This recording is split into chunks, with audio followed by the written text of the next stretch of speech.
ये यानियान के हाथ को पकड़ थोड़ा उदास होते हुए कहता है, तुम्हें चोट लग गई, इस हाथ को पियानो बजाना चाहिए, तुम इसे संजो कर क्यों नहीं रखते। और वो यानियान से कहता है कि वो उसकी चोट का इलाज करेगा। यानियान को उसके पीछे जाने के लिए कहता है, तो यानियान थोड़ा गुस्सा होते हुए कहता है, ये छोटी सी चोट है और वो इसका इलाज खुद कर सकता है। और वो कहता है कि वो उस फूलदान का कीमत चुकाएगा, उसका कीमत कितना है। तो हियांग उस पर चुप रहने के बाद कहता है 50 मिलियन। जिससे यानियान थोड़ा सरप्राइज हो जाता है और वो अपने मन में कहता है, मैंने इसे $10 में खरीदा था, क्या 50 मिलियन का प्रीमियम बहुत ज्यादा नहीं है। तो भी यानियान टूटे हुए फूलदान की ओर देखते हुए कहता है, क्या इतना बदसूरत फूलदान 50 मिलियन का है। मिस्टर ही, क्या आपको धोखा दिया गया। हियांग वहाँ से जाते हुए कहता है, ये बदसूरत नहीं है, मुझे लगता है कि इसकी कीमत 50 मिलियन से ज्यादा है। अगर तुम इसे वहन नहीं कर सकते तो मेरे पीछे आओ। और वो यानियान को एक फूलदान निकाल कर देते हुए उस पर ड्राइंग करने के लिए कहता है। तो यानियान कहता है, असली प्राचीन चीजों पर चित्रकारी, माफ करना, मैं चित्र बनाना नहीं जानता और मैं खजाने का मूल्य नष्ट करने की हिम्मत नहीं कर सकता।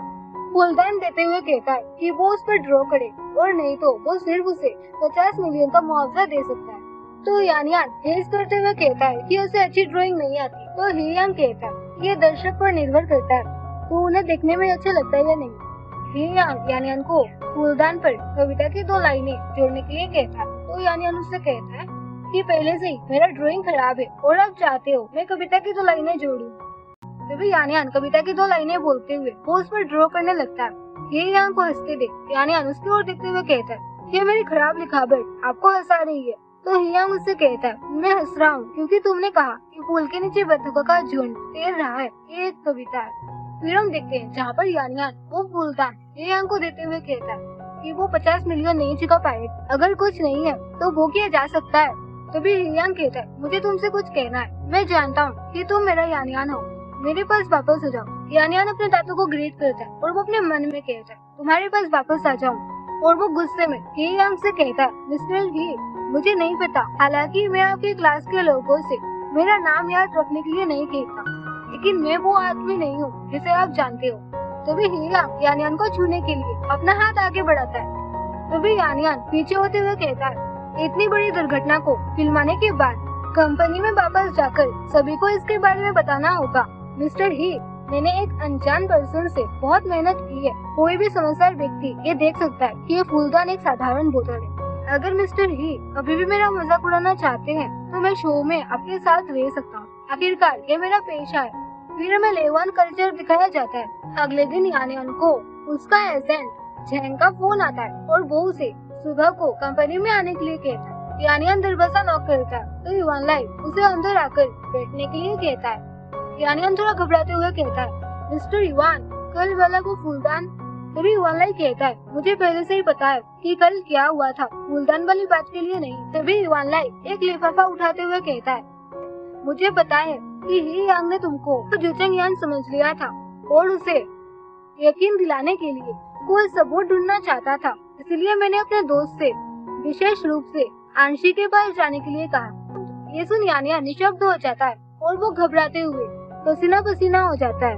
तभी युवान लाई यानियान की ओर देखते हुए कहता है, आंशी में वहाँ एक लड़का हुआ करता था जिसका नाम ट्रैवल कंपनी में लिन जाओ था, जो आपकी दादी के साथ रहता था, बस आपकी तरह।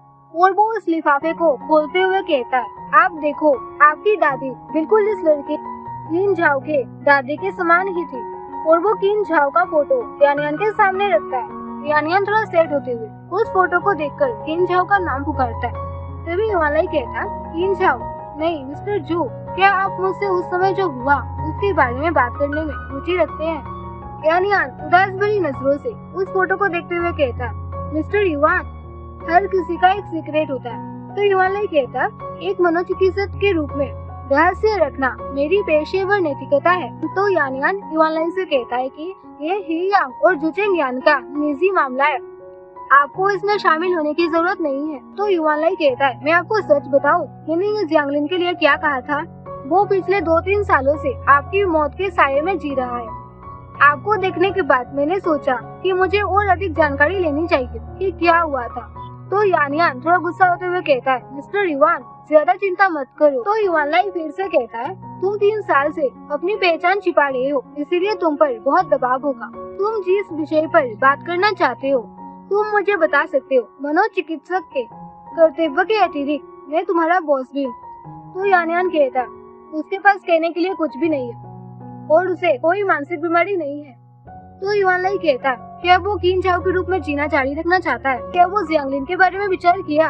तो यानियान थोड़ा गुस्सा होते हुए कहता है, मिस्टर युवान मनोचिकित्सक के रूप में ज्यादा क्वालिफाइड नहीं है। जियांगलिन अब अच्छा कर रहा है, ये काफी है। अगर आप उसकी परवाह करते हैं तो आप उस पर अपनी नजरें गड़ा सकते हैं, मुझसे प्रवेश बिंदु खोजने की कोशिश करने की बजाय। इसे वाला थोड़ा सरप्राइज हो जाता है और वो यानियान से कहता है, तो क्या वो एडमिट कर रहा है कि वो जुचेंग यान है? तो यानियान फिर से कहता है, मिस्टर युवान आपने सब कुछ जांच लिया है तो मुझसे क्यों पूछ रहे हैं? आपको निश्चित रूप से ऐसा करने का अधिकार है। हालांकि इससे मुझे और आगे बढ़ने में मदद मिलेगी। मेरी पहचान उजागर हो चुकी है। जब तक मैं बचना चाहूँ कहीं भी छिप सकता हूँ। मैं अब किन झाओ बन सकता हूँ, मैं भविष्य में कोई और भी हो सकता हूँ। क्या आप ये सब जियांगलिन के लिए कर रहे हैं या अपने लिए? अगर मिस्टर युवान के पास कोई और निर्देश नहीं है तो मैं पहले जाऊंगा। युवान से पूछता है, क्या वो किन झाओ की तस्वीर ले जा सकता है? तो युवान हेज करते हुए ठीक है कहता है। यानियान को जाते हुए देख युवान अपने मन में कहता है, क्या मिस्टर जू और हेयांग की मेमोरी में मौजूद व्यक्ति के बीच का अंतर थोड़ा ज्यादा बड़ा है। अगर मुझे सबूत नहीं मिलते मैं पहचान नहीं पाता कि वो वही पर्सन है। क्या उस कार एक्सीडेंट में कुछ और छिपा था? यानियान बाहर आता तो चेंग यानियान से कहता, किन झाओ तुम कंपनी की व्यवस्था जानने के लिए बहुत भाग्यशाली हो। क्या तुम्हारा मिस्टर युवान और मिस्टर ही से कोई संबंध है? पिछली बार मुझे युवान परिवार से निमंत्रण मिला था। इस बार मैंने विशेष रूप से तुम्हारे लिए टीम को समायोजित किया है। तभी यानियान उसे एक पेन ड्राइव देते हुए कहता है, मैंने एक ऑडिशन वीडियो रिकॉर्ड किया है। क्या आप इसे डायरेक्टर ही तक पहुंचाने में मेरी मदद कर सकते हैं? आप जानते हैं मेरे जैसे 8वीं क्लास के एक्टर को ईमेल नहीं मिल सकता। तो वह मिस्टर जैम थोड़ा सोचते हुए कहता, ओ डायरेक्टर ही, ये मुझ पर छोड़ दो। अगर फ्यूचर में तुम पॉपुलर हो गए तो मुझे मत भूलना। फिर हम रात का सीन देखते हैं जहाँ पर यानियान बहुत ही ज्यादा ड्रंक था। वो उदास होकर किन झाओ का फोटो देखते हुए कहता, किन झाओ मुझे माफ करो, मैं बर्दाश्त नहीं कर सकता। और वो अपनी आंखें बंद कर लेता है। यानियान अपनी आंखें खोलता है और वो अपने बगल में किन झाओ को बैठा देखता है। वो जल्दी से किन झाओ को उठाने की कोशिश करते हुए जोर से कहता, किन झाओ जागो, नहीं तो देर हो जाएगा, जागो। तभी किन झाओ अपनी आंखें खोलता है, जला हुआ शरीर और लाल आंखें, और वो यानियान से कहता है, पहले से ही बहुत देर हो गई। यानियान घबराते हुए उठता है, वो उसका ड्रीम था। और वो अपना सर पकड़कर रोते हुए कहता है, वो क्यों जुचेंग यान, वो क्यों नहीं मर गया? फिर हमें हियांग को दिखाया जाता है जो बत ले रहा होता है और वो अपने मन में कहता है, ये गलत हो सकता है, तुम्हारे टच का हर इंच मैं नहीं भूल सकता। तभी उसे अपने सामने यानियान दिखाई देता है और वो उसे कहता है, मुझे दूर मत भागो। तभी जियांगलिन दरवाजे पर मारते हुए जोर से कहता है, हियांग क्या तुम घर पर हो?